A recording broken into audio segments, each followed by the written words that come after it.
Then he says, because it says Ramapati, the word pati generally means husband, but it can also mean that Sri Krishna, because it's referring to Ramapati, Sri Krishna, he is the supreme controller presiding over the Shakti of all sweetness, form, qualities, and powers. Or Ramapati means that Radha, because Rama means Lakshmi, and Rama means the female, the Shakti of Narayan, but Rama can also refer to Radharani. So Ramapati means that Radha and Krishna, when it refers to Radha, it indicates that Radharani accompanies Pati Sri Krishna when he disappears from all the other gopis. Then the gopis begin to imitate Krishna's various pastimes. So this is a very extraordinary insight of Sri Jiva Goswami Pad. If you see the translation here in this book, it says, Ramapate, the husband of Rama, the goddess of fortune. And then it says, now it gets closer, it says the master of beauty and opulence.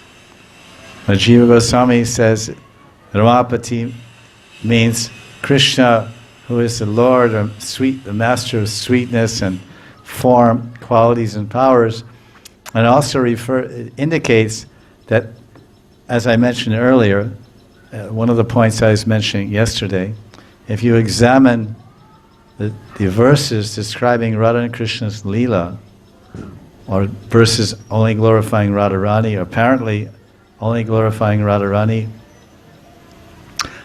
for example in Radha-Rasa Sudha-Nidhi, or in Bhagavatam, chapters about Radha and Krishna and the gopis, in one line you often find yugal. Yugal are represented there. Yugal means Radha and Krishna. So that takes a little bit of broad heart and mind and understanding, but that because Radharani is always with Krishna, and Krishna is always with Radha. So that's what Jiva Goswami himself is pointing this out.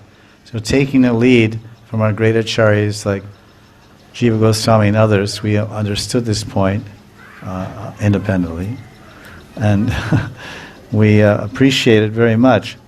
And he's bringing that out to us. Ramapate is actually, I can't think of the word, but it's omen, I guess. What do you say, omen? In other words, indicates, in other words, at this point, at this juncture of the story of the Rasa Lila, Krishna met all the gopis, they wandered through the forest, and they sang, and they fondled each other, and they played, and this and that, and many different intimacies.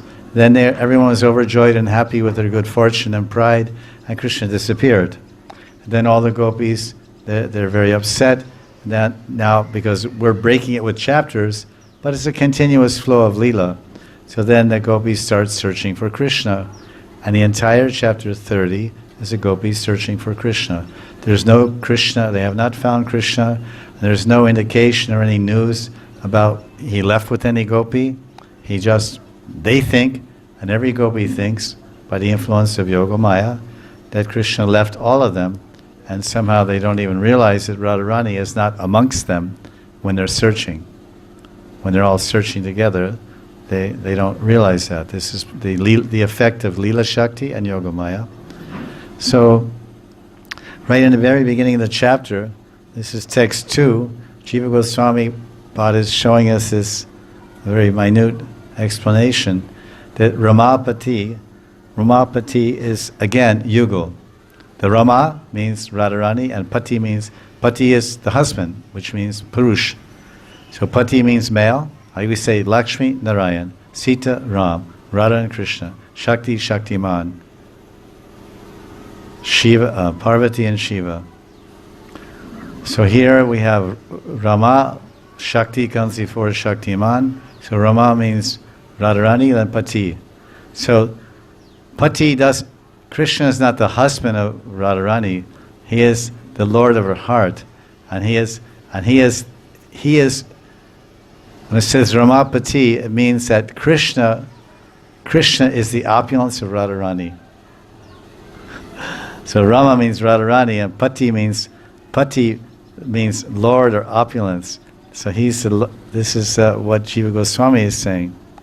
This is a very nice point by our esteemed Acharya.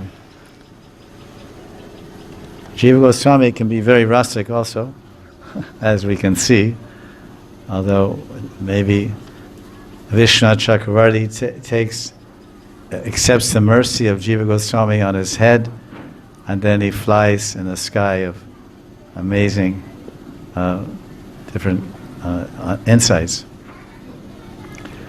So this is the Vishnu Chakravarti's Tika on chapter 30, verse number 2.